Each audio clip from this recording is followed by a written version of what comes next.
j'ai recommencé le livre. C'est l'alchimiste. J'avais dit que j'étais rendu environ à la page 128 que j'avais reculé parce que je sais que je suis rendu plus loin. Je vais me remettre dans le bain, donc je vais le recommencer. Regardez ça là. Allô bébé.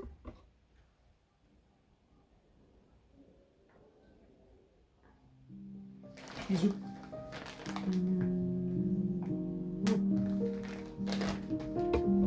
On revient à moi.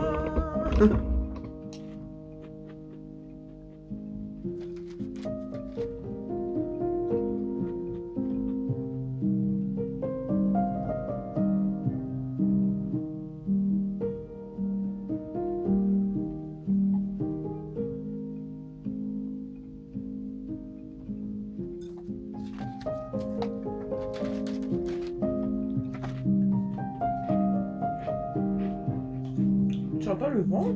C'est intense là.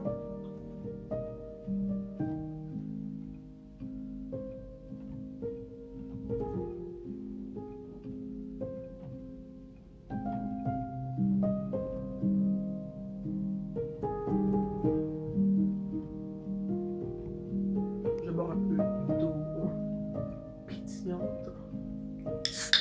Ouch.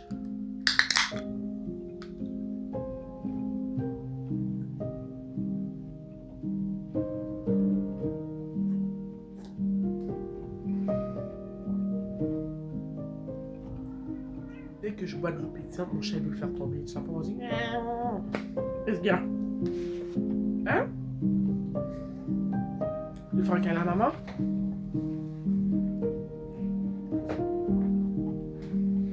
Oh, oh, il aime pas les câlins.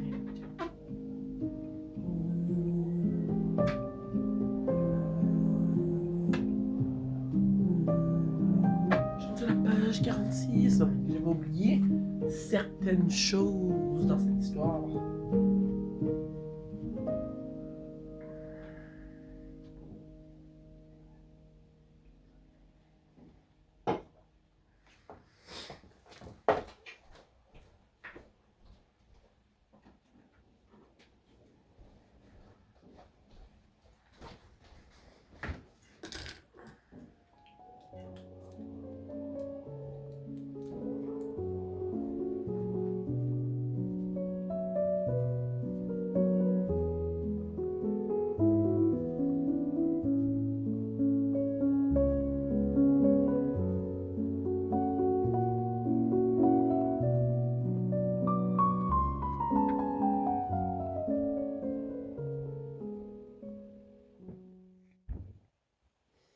Salut guys, j'espère que vous allez bien. Oh là là, j'ai dit que je vais arrêter de dire ça. Je vais plus dire salut guys, je vais dire salut, salut ladies. J'espère que vous allez bien. Je viens juste de revenir du restaurant avec des copines parce que c'était mon anniversaire il y a 4 jours. J'ai eu 34 ans. Donc, je viens d'entrer, puis je trouve que... En fait, c'est pas que je trouve, ce matin, je voulais vous filmer un petit retour sur l'alchimiste que j'ai terminé la semaine passée et présentation de Mama, en fait, ce que je lis en ce moment. Puis, Mama, je vous en ai parlé dans ma dernière vidéo. Je vous ai dit que je voulais lire ce livre pendant le mois de février. Je ne l'ai pas lu pendant le mois de février. Je l'ai commencé cette semaine. D'ailleurs, je ne l'ai pas lu pendant le mois de février parce que j'ai attrapé l'influenza. J'ai été très malade pendant une semaine et demie. Je commence à voir la lumière au bout du tunnel. J'ai été très très malade. Mon influenza s'est compliqué, s'est transformé en pneumonie. J'ai manqué presque 2 semaines de travail. Et pendant que j'étais malade, j'ai pas du tout lu parce que dans l'état où est-ce que j'étais, je n'avais pas envie de lire. Donc, Mama. Je lis Mama. Mama a été écrit par Terry McMillan. La voici. C'est une auteure afro-américaine. Ce livre a été traduit de l'anglais. Je le lis en français. Ce livre, je le possède depuis plusieurs années. Quand j'étais aux études au cégep, la bibliothèque se débarrassait de plusieurs livres. Et livre gratuit égale moi qui va voir si je peux trouver quelque chose qui m'intéresse. Et j'étais tombé sur Maman. Il y a encore les temps de l'école ici. En tout cas, je l'ai pris parce que l'auteur est noir et je veux vraiment lire plus d'œuvres d'auteurs qui me ressemblent. D'ailleurs, j'ai pas branché mon micro. Est-ce que je devrais aller chercher mon micro? L'affaire, c'est que la vidéo est très informelle. Je reviens du resto, je ne devais pas filmer. Mais j'ai décidé de filmer parce que ce matin, je voulais vous parler de Maman que je lis en ce moment. Mais, excusez-moi, j'ai fait autre chose. Je vais chercher le micro. De retour avec le micro et du chocolat. D'ailleurs, ce chocolat, c'est une de mes collègues qui me l'a donné au travail cette semaine. Merci quand même à Lydia d'amour qui m'a acheté du chocolat. C'est vrai, le micro, c'est ça que je voulais brancher. Bon, le micro est branché. Je me suis chamaillé avec mon trépied pendant quelques minutes à essayer de trouver une bonne position. Et ça n'a pas fonctionné. Là, je vous ai posé sur ma vanité. Donc, vous n'êtes pas sur un trépied. C'est pas l'idéal parce que déjà, la lumière n'est pas idéale. C'est la lumière de la vanité. C'est juste que j'y pensais dernièrement. Il est presque minuit. Donnez-moi une chance si je suis pas cohérente, ok? Mais j'y pensais dernièrement, puis je me disais, j'aime beaucoup sur la chaîne parler de livres, de journaling, en fait, de tout ce que j'aime. Mais je filme toujours à des moments où est-ce que la lumière est plus favorable à obtenir une vidéo qui est belle. Mais en même temps, des fois, le soir, j'ai des fois envie de débuter une vidéo, de continuer une vidéo. Là, je vais être franche avec vous. La raison pour laquelle je le fais, c'est que je suis quand même présentable. J'arrive du restaurant. Je suis encore un peu arrangé. Mais je m'étais dit que même le soir, quand j'ai de l'air de zombie après la douche et mon bonnet sur ma tête, je pourrais quand même des fois partager avec vous ce que je lis et ce que j'en pense. Donc, on va voir cette étape comme un commencement, peut-être à apprendre à apprécier, à filmer même quand les conditions ne sont pas idéales. Parce que là, il fait noir. Je te dis, il est 11h30. Il est presque minuit. Ouais, tu vois, il est 11h30, 23h35 en fait. Mais j'ai de l'énergie. Et avant de me doucher, je me suis dit, pourquoi pas vous parler un peu. J'ai terminé L'Alchimiste la semaine passée, ou ouais, en fin de semaine. Puis j'ai bien apprécié. Au début de ce journal, il y a des pages vierges lignées. Et je ne savais pas comment utiliser ces pages. Et il y a peut-être juste avant que je tombe malade. Donc il y a 3 semaines de ça. J'ai décidé d'écrire en fait quelques citations ou passages des lectures que j'aurais fait pendant l'année 2025. Est-ce que ça fait du sens ce que je viens de dire? J'ai décidé de prendre des notes sur les livres que j'ai lus. Je suis pas obligé d'écrire des notes sur tous les livres que j'aurais lus, mais quand certains passages m'ont marqué, que je les ai soulignés, que c'est de me chercher, je l'écris. Comme ici, La Reine des Damnés, j'avais écrit quelques petites notes. Je viens de terminer L'Alchimiste. L'Alchimiste, en fait, c'est un livre écrit par Paulo Coelho.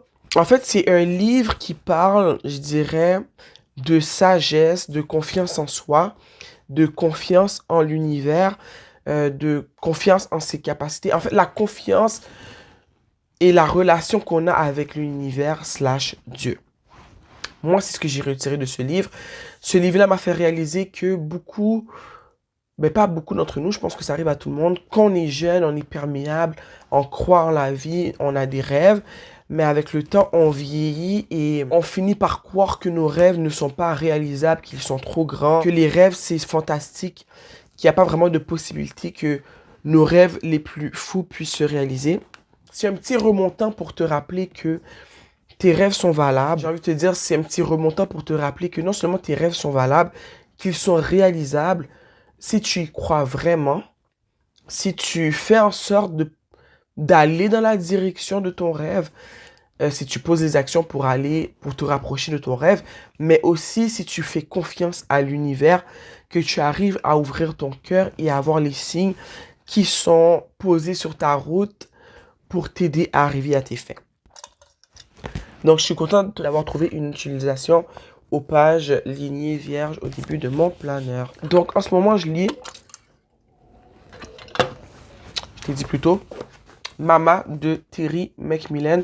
Au début, j'avais peur de commencer ce livre. J'avais peur de lire ce livre parce que ce livre est l'histoire d'une femme noire qui vit des situations très difficiles. Les histoires de femmes noires comme moi qui me ressemblent, qui sont tragiques et qui font mal parce que je suis noire comme ces femmes et que je comprends leur réalité même si je ne l'ai pas vécu. Il y a certains passages de leur vie qui font beaucoup référence à certains passages de ma vie aussi, mais d'autres non. Familles qui vivent dans la pauvreté, dans le manque, des histoires de violence conjugale et tout. J'ai pas vécu toutes ces choses dans mon enfance, mais je connais la pauvreté et le fait de vivre avec une mère qui n'a pas les moyens pour prendre soin de ses enfants, mais qui fait son possible, tu vois. J'arrive pas souvent à lire ce genre d'histoire. Je pense que c'est le premier livre que je lis sur ce genre d'histoire. L'histoire d'une femme noire de 27 ans qui a 5 enfants, avec un homme qui s'occupe pas de ses enfants, qui la traite mal, qui l'agresse de plusieurs manières. Après avoir lu, désolé, les premières pages, les 20 premières pages de ce livre, je m'étais arrêté parce que les éléments déclencheurs m'ont fait peur. Le fait que ça commençait de manière si agressive, j'avais peur que les agressions soient trop intenses et que je n'arrive pas à passer au travers du livre. Mais, en ce moment, je suis à la page 145. Le livre fait 280 pages, 285 pages. Donc, il me reste, j'ai lu la moitié en fait. Et maintenant que je suis rendu à la moitié du livre, l'histoire est très triste. Ça me fait mal pour cette femme qui élève 5 enfants, qui vit, comme j'ai dit, dans le manque avec rien, qui prend souvent des mauvaises décisions, mais qui aime quand même ses enfants. Ses enfants aussi vivent des choses atroces. Tout ça pour dire que je réalise que j'avais peur pour rien. Même si je suis une personne sensible qui n'aime pas lire des histoires souvent de personnes, comme j'ai dit, qui me ressemblent et qui vivent des histoires qui sont trop tristes parce que je suis trop sensible et parce que je sais que ce sont des histoires qui sont arrivées à plusieurs personnes qui me ressemblent. Ça me fait encore plus mal parce que la souffrance est trop proche de moi. Tu vois ce que je veux dire? Mais je suis contente de ne pas avoir baissé les bras parce que j'hésitais beaucoup. Je veux lire des livres de femmes noires qui écrivent des vraies choses, que ce soit pas de la fiction, parce que moi je lis beaucoup de fiction, qui écrivent des histoires qui leur sont vraiment arrivées, tu vois. Je suis content d'avoir surmonté ma peur parce que ces histoires ont besoin d'être lues. Je dois pas laisser mon côté très sensible m'empêcher de lire ce type de livre. Et c'est un très bon livre. J'avais sous-estimé le livre, je pense parce que j'en avais peur à cause des 20 premières pages que j'ai lues. Mais l'histoire que nous décrit Terry McMillan, c'est une histoire qui est triste mais qui a besoin d'être entendue. J'ai eu 34 ans cette semaine, il y a 4 jours. Donc je pense que je peux carrément maintenant entrer dans la catégorie des matantes et vous conseiller, ok? Et l'histoire de cette femme Mildred qui a 5 enfants, 4 filles et un garçon. Le père des enfants, comme j'ai dit, il l'aide pas du tout, il la maltraite. Je suis vraiment heureuse qu'au début du livre, spoiler alerte, elle va divorcer de cet homme. Mais malgré qu'elle est divorcée de cet homme, elle va prendre des décisions qui vont pas plus l'aider à avancer dans la vie. Elle va fréquenter des hommes qui valent pas grand chose. C'est quelque chose, ce livre, ok? Il se passe beaucoup de choses. J'ai mal pour cette femme, mais j'ai aussi très mal pour sa plus grande qui s'appelle Freda. Parce que cette jeune fille, elle va vivre une situation traumatisante à un jeune âge, tout simplement parce que sa maman a voulu aller passer du temps avec un homme qui n'en valait pas la peine. Ce qui fait que sa fille a vécu une situation traumatisante. Freda, la plus vieille, elle veut partir du petit patelin où elle a grandi avec sa mère parce que c'est un coin paumé, un coin où est-ce que malheureusement les gens n'ont pas les moyens, les gens boivent beaucoup. Quand tu habites dans un quartier où est-ce qu'il y a une épicerie, un hôtel et 4 magasins de liqueurs alcoolisées, tu vois dans quel genre de situation ils sont. Il me semble que ça se passe pendant les années 60, ça débute en fait dans les années 60. C'est une ville où est-ce que si tu t'en vas pas, tu vas jamais réussir. Et la plus grande, elle est partie, je suis rendu là. Freda, elle est partie étudier à Los Angeles. Comme elle vient de le dire dans les pages que je viens de lire, elle a dit, cette ville avale les gens et les consume vivants. Quand tu es né là, il faut pas que tu restes là parce que sinon, tu vas finir comme tout le monde, sans avenir, sans argent, à vivre dans des conditions dégueulasses. C'est une ville sans espoir. Je suis vraiment contente d'avoir choisi de vraiment passé au travers de ce livre que je possède depuis plusieurs années. Une chose que je peux vous dire, c'est Tati Kirby vous dit, les filles, ne faites pas d'enfants si vous n'avez pas envie. Pour de vrai, si vous n'êtes pas prêt financièrement et si vous n'avez pas un homme pour vous appuyer dans cette situation, que vous êtes marié en fait, ok? Tati Kirby vous dit non. Parce que si vous auriez lu ce qui se passe dans ce livre, cette femme, elle a 27 ans et 5 enfants. 27 ans et 5 enfants. C'est un film d'horreur. Comment tu veux réussir dans un coin paumé, sans argent, avec 5 enfants, avec un mari invalide qui fait rien pour toi? Il faut réfléchir avant de faire des enfants. Ok, l'abstinence est une bonne pratique. Moi, j'ai un enfant et je vous le dis, moi, je suis allée à l'école pour savoir comment prendre soin d'un enfant. Ok, je suis éducatrice à la petite enfance qualifiée et j'ai fini ce cours avant d'avoir eu ma fille et j'ai quand même trouvé ça difficile être maman. Et c'est encore difficile d'un seul enfant et d'un enfant qui collabore.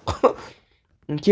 Donc, quand je lis l'histoire de Mildred, qui a 5 enfants, dans la pauvreté, quand je lis les histoires qu'elle vit, quand je lis qu'est-ce qu'elle doit faire pour arriver à nourrir ses enfants, Tati Kirby vous dit, ne faites pas d'enfants en dehors du mariage, ok? Et assurez-vous d'avoir les moyens pour prendre soin de cet enfant, vous et votre mari.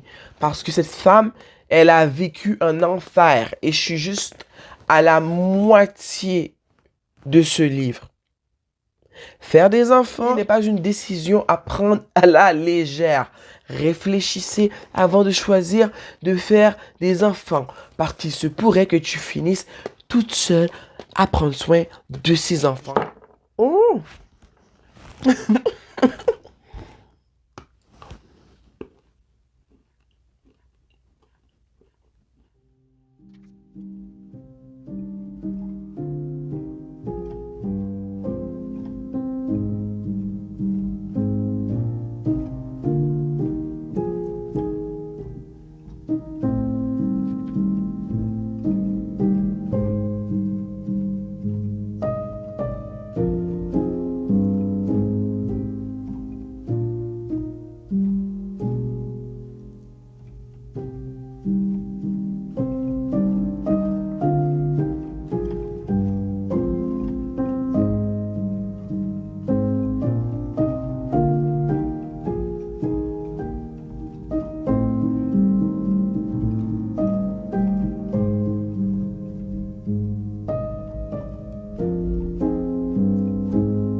On est rendu, Frida, l'aînée en fait, la plus grande des filles de Mildred, elle est partie vivre à Los Angeles.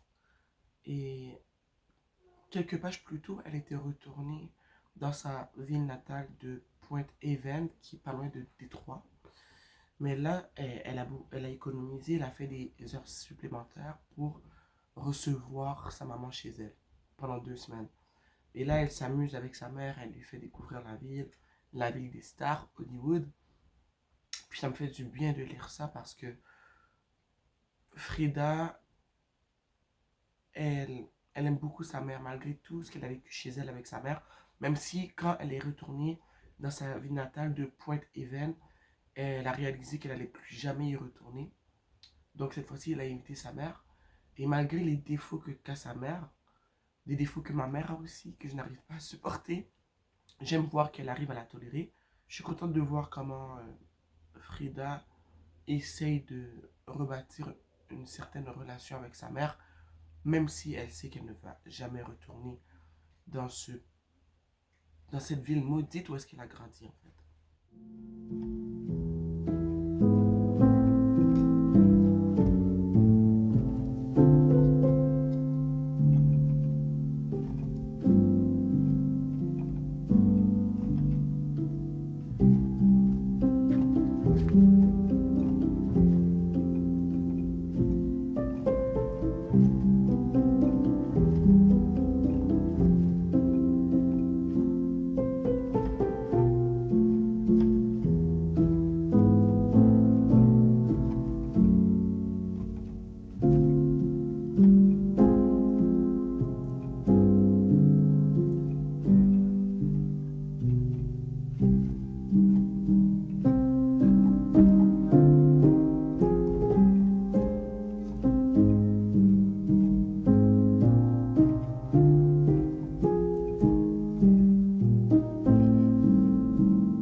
livre-là, il est écrit d'une manière tellement poétique. L'auteur Alexandre Jardin, il écrit superbement bien. Écoutez, il est en train de décrire la maman de Juliette, qu'on ne connaît pas. C'est la première fois qu'on fait allusion à elle dans l'histoire. Écoutez comment il a décrit. Le cerveau de cette Cosaque, retiré à présent dans l'obésité et la médisance, était un cagibi où fermentaient 1000 défauts. Sous l'empattement, l'âpre tartare demeurait alerte.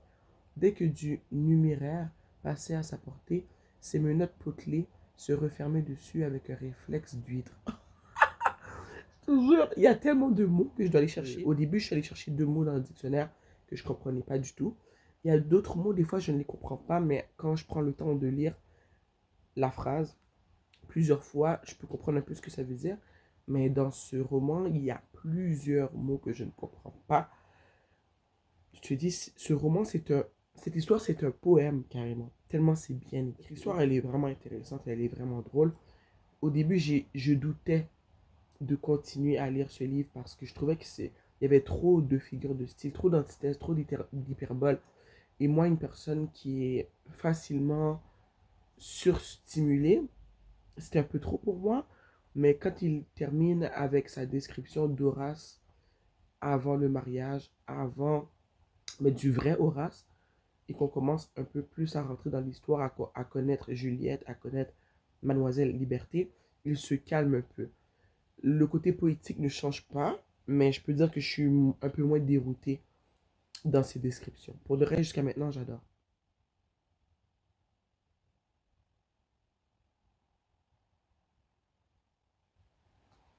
D'ailleurs, j'ai oublié de vous dire, j'ai l'air de rien parce que je me suis même pas douché, ok? C'est le matin, je suis en train de lire. Aujourd'hui, ben pas aujourd'hui, en fait, le printemps est à nos portes depuis quelques jours. Aujourd'hui, nous sommes dimanche le 16 mars et je suis tellement contente. Aujourd'hui, c'est une journée pluvieuse. J'adore la pluie. Si tu ne le sais pas, moi j'adore la pluie. La pluie, ça me fait du bien. Et ce matin, quand je me suis réveillée, j'avais un chat à la fenêtre, un chat sur le lit et un chat ici dans son petit panier. L'odeur de la pluie qui rentre par ma fenêtre. J'adore ces matins pluvieux. Je me sens bien dans mon élément. Vive le printemps.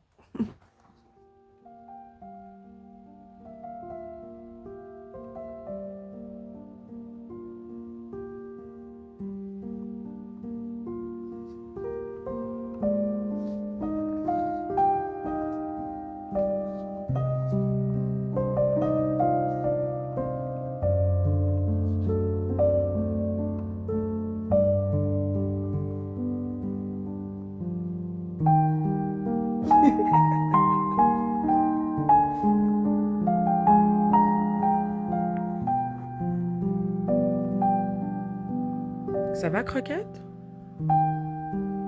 Hello?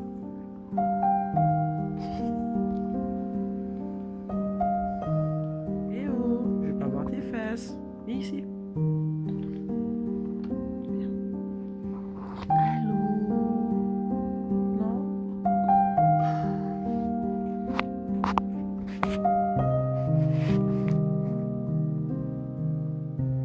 beau?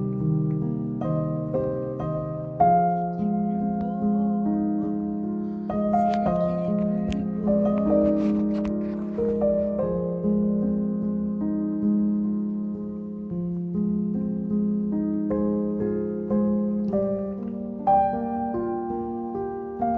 Il est trop mignon, hein? Hello, you. Non, non, reste là, reste là. Non, non, non, non. En fait, je t'appelais pas. Non, non. Viens.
suis en train d'éditer et je réalise que je vous ai pas expliqué ce qui se passe dans Mademoiselle Liberté. En fait, c'est l'histoire d'un homme, Omer de Tonnerre, qui est un homme extrême dans tous les sens du mot. Après un accident, il décide de se marier et de se créer une vie des plus plates possibles, d'avoir des enfants et d'éviter son caractère extrême, hyperbolisé. Puis, jusqu'à ce qu'il reçoive des lettres anonymes d'une jeune femme qui va changer sa vie du tout.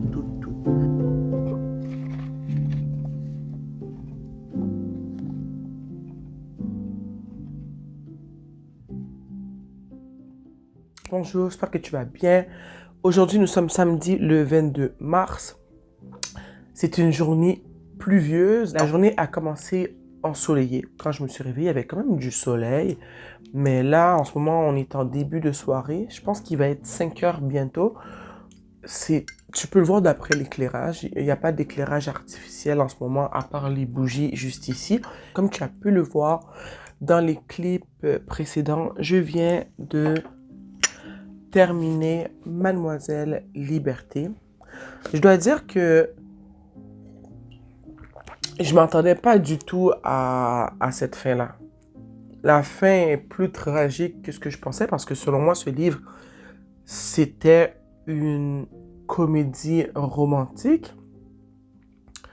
Mais avec la fin, je me dis, est-ce que c'est vraiment une comédie romantique? Est-ce que c'est pas un drame? Je vais aller faire des recherches pour voir comment est classifié ce roman. J'ai beaucoup apprécié ce livre. Il m'a fait beaucoup rire. Mais j'ai rien d'autre à dire à part que c'est très bien écrit. Qu'est-ce que je pourrais dire d'autre? Non seulement c'est très bien écrit, il y a plusieurs mots que je ne comprends pas, des mots que je n'avais jamais entendus. Donc, sache que c'est vraiment bien écrit. Les personnages sont drôles. Je m'attendais à une fin extrême, mais pas une fin dramatique, au fond. C'est ce que je veux dire. Et la fin est triste, mais on s'entend que c'est de la fiction. Il me semble que c'est une fiction. Ben oui, c'est une fiction, ce livre. Ça serait fou que des gens aient vraiment vécu ce qui est écrit dans ce petit livre. Mais j'ai beaucoup apprécié. Je dirais sur 5, 3.5. 3.5? 4? Je sais pas. Mais j'ai bien apprécié Madame Liberté. Juste avant Mademoiselle Liberté, j'ai lu Maman. J'ai bien apprécié lire Maman. Il me semble que je l'ai noté 4 sur 5. J'ai beaucoup apprécié lire ce livre. Un peu plus tôt dans le vlog, il me semble que je vous ai parlé du sentiment de peur que j'avais par rapport à ce livre parce que c'est l'histoire d'une jeune femme noire de 27 ans qui a 5 enfants qui vivent ensemble dans un quartier défavorisé de Détroit, sans les moyens, sans argent, sans travail la plupart du temps. Sur l'aide sociale, on a de la violence conjugale dans cette histoire, on a une agression, on a la pauvreté extrême, on a l'histoire d'une femme qui est perdue dans la vie, qui n'a pas vraiment de repères concrets, si je peux dire ça. C'est une histoire qui est triste, mais selon moi, qui finit bien. Ça aurait pu vraiment mal finir pour les personnages dans cette histoire. Ce n'est pas une histoire qui est traumatisante au niveau que moi je pensais que ça le serait. Ok, la peur que j'avais n'est pas raisonnable. L'histoire ne me traumatise pas. J'ai eu envie de pleurer quelques fois parce que quand je lis un drame qui n'est pas de la fiction et qui est arrivé à une personne noire comme moi, la douleur est trop proche, ça me fait mal. Mais là, j'ai pas pleuré. J'ai été surprise à quel point j'ai aimé lire ce livre. En plus, l'auteur Terry McMillan, c'est son premier roman. Je suis allé voir rapidement sur Goodreads qu'est-ce que cet auteur-là, ses autres œuvres en fait. Et il y a un film que j'ai écouté quand j'étais plus jeune qui se nomme, je vais le mettre à l'écran parce que je pense pas que j'ai le bon titre. Je ne savais pas que ce film avait été réalisé d'après un livre. Et c'est elle qui a écrit ce livre. Donc, je vais clairement lire ce livre éventuellement. Je peux dire que ce livre, ça a été vraiment une surprise. Ça me donne envie de lire plus d'histoires non-fiction. Donc, j'ai vraiment beaucoup aimé lire ce roman. Nous sommes le 22 mars aujourd'hui. Il reste une semaine au mois de mars. Donc, il me reste assez de temps pour lire un dernier livre. Parce que moi, ça me prend environ une semaine pour lire un livre de 200-250 pages environ. Donc, je me suis dit que je pourrais lire un de ces 3 livres. Non, ça, c'est pas vrai. Celui-là, je pourrais pas. Il me semble qu'il fait 600 pages, lui. Bon, lui, il fait 400 pages. J'ai envie de le lire, mais je sais que je vais pas le terminer avant la fin de mars. Et je veux terminer le mois avec une dernière lecture. J'ai acheté ça dernièrement dans un Renaissance. Comme vous le savez, je passe ma vie dans les Renaissances. C'est quelque chose que je recherchais. Je recherche des livres écrits par Allen Edgar Poe. Je pense que c'est ça son nom. C'est écrit Edgar Poe, même chose. Il me semble que c'est Allen Edgar Poe, son nom. Il écrit des histoires fantastiques. Ici, on a un petit recueil d'histoires extraordinaires que j'ai payé 2,50 $. Mais il fait 400 pages. Je sais que je ne vais pas terminer 400 pages en 7 jours. Donc, je vais certainement pas lire ceci. Je me suis dit que j'allais peut-être lire ceci. Il me semble que dans ma dernière vidéo, je vous ai parlé de ce petit roman.